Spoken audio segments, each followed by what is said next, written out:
Très chers internautes, bonjour et bon week-end à toutes et à tous, partout où vous vous retrouvez. Et nous voici par ces nouveaux numéros.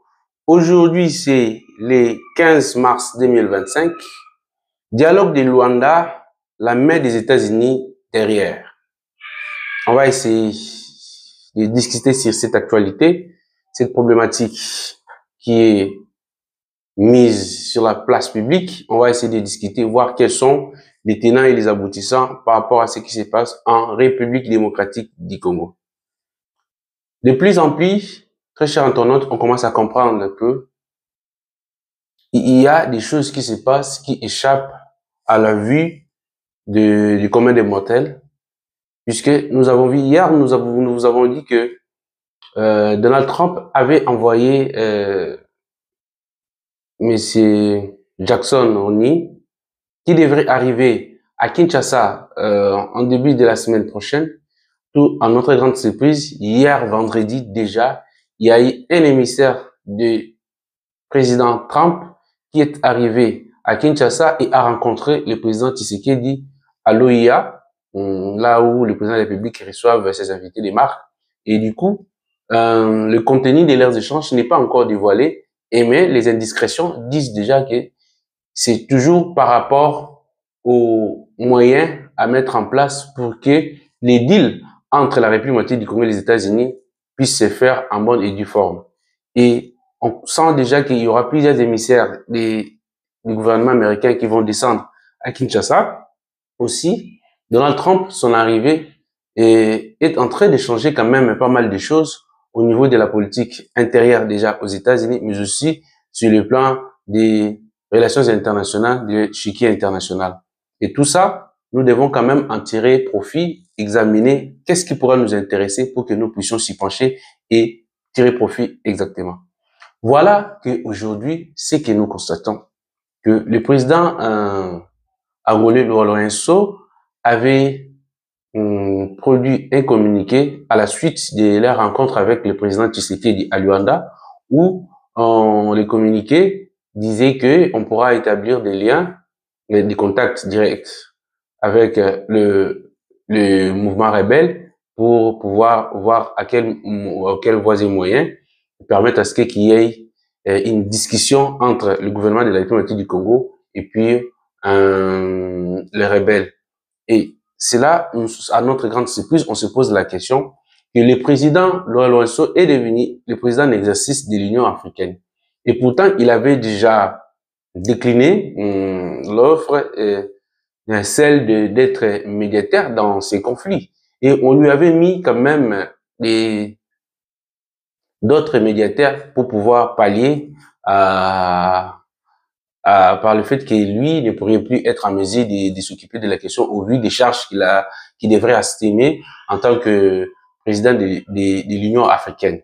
Mais là, en notre grande surprise, on voit que c'est comme s'il était en train de faire volte-face pour revenir à ces processus de Londres, cette fois-ci, dans le sens de vouloir établir des négociations directes avec le gouvernement de Kinshasa et la rebelle. Qu'est-ce qui se cache derrière? Question mark. C'est ce qu'on va essayer de discuter et puis d'échanger ici dans cette émission. Voilà. Nous sommes en train de constater ce qui suit. Les États-Unis, sa façon de fonctionner, nous devons le comprendre. Pour les États-Unis, et on essaie de faire une analyse comparative avec ce qui s'est passé, par exemple, en Ukraine. Nous avons constaté les étapes que devraient passer pour que les États-Unis signent effectivement le partenariat avec l'Ukraine. On devait d'abord mettre des climats de paix, c'est-à-dire faire en sorte que les États en conflit s'entendent et par la suite voir à quel moyen pouvoir entamer les démarches pour signer des partenariats. Ici en République démocratique du Congo, comme je l'ai dit, alors que le président angolais avait déjà décliné par rapport à ses responsabilités, il revient tout de suite.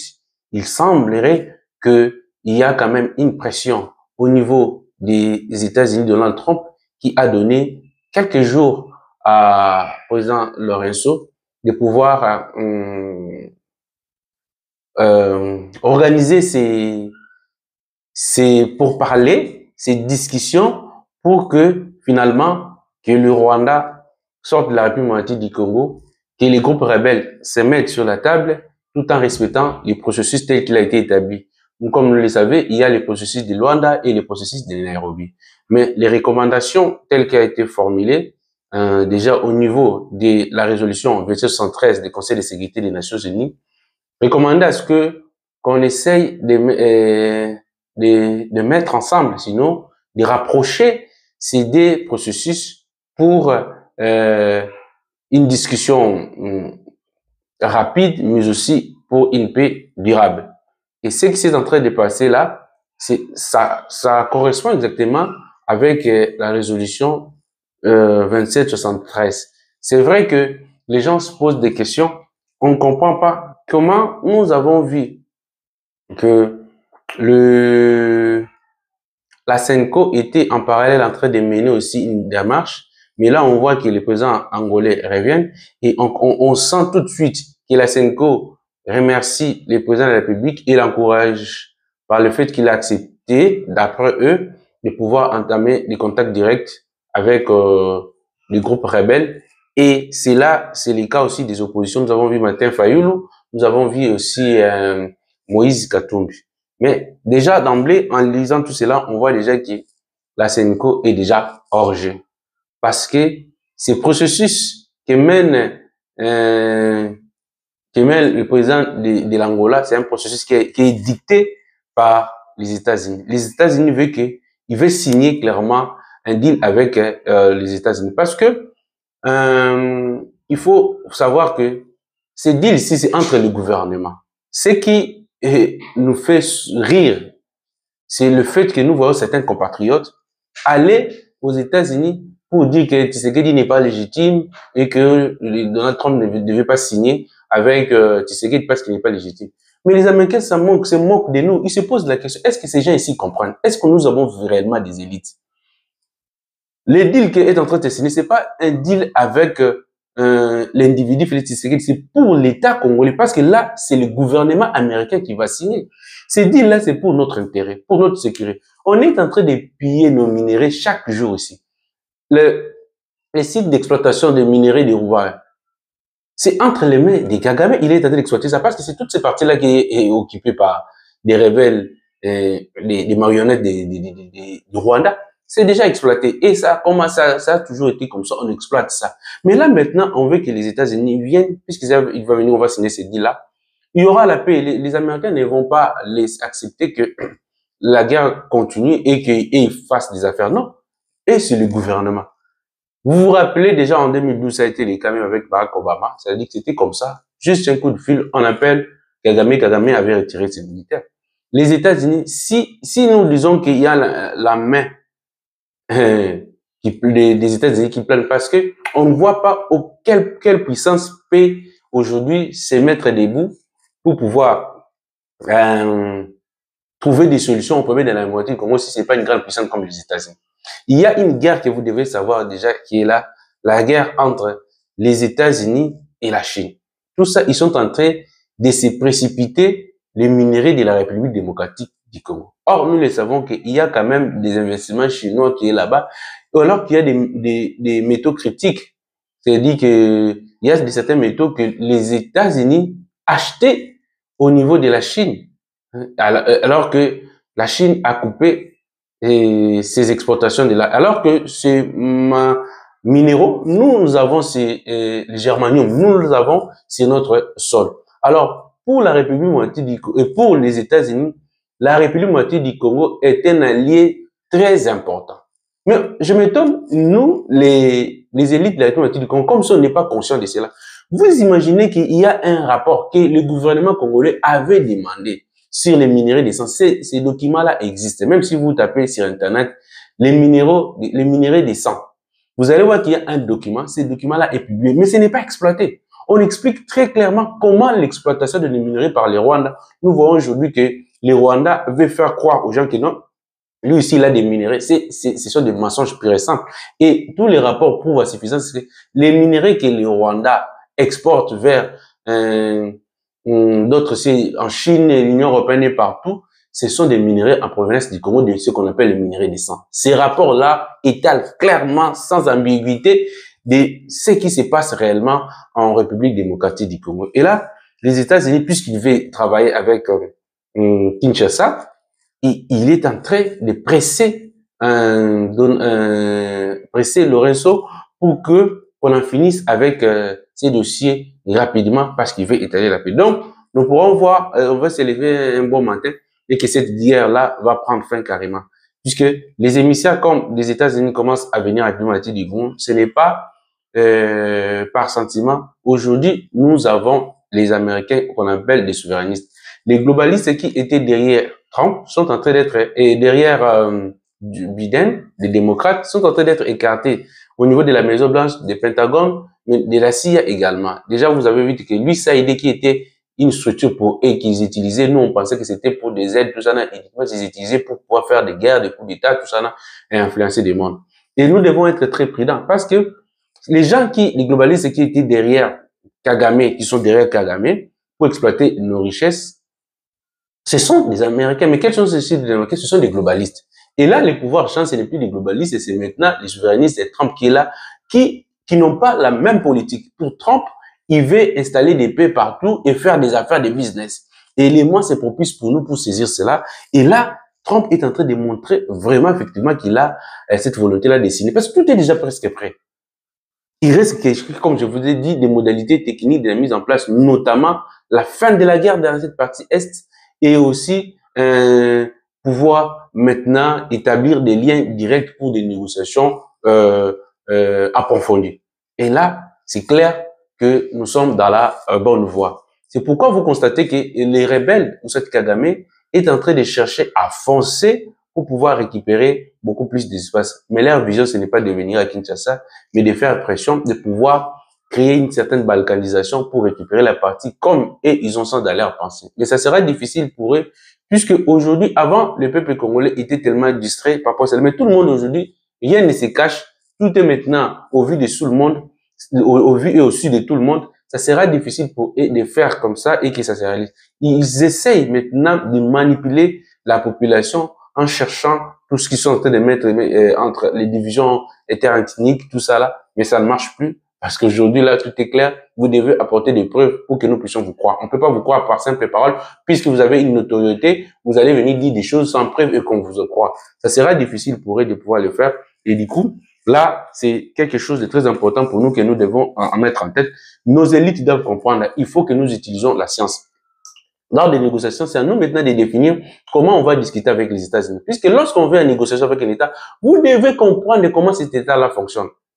Il faut maintenant mettre des spécialistes. Il y a des spécialistes, il y a des rapports, il y a des thèses qui ont été faites là-dessus, sur ces questions-là, des géopolitiques. Il faut exploiter cela, utiliser cela. C'est comme ça que ça se passe partout dans le monde. Et on pourra maintenant voir quelles sont des solutions par rapport à notre cas précis pour que nous puissions trouver et surtout tirer profit de tous les engagements que nous voulons prendre, spécialement avec les États-Unis.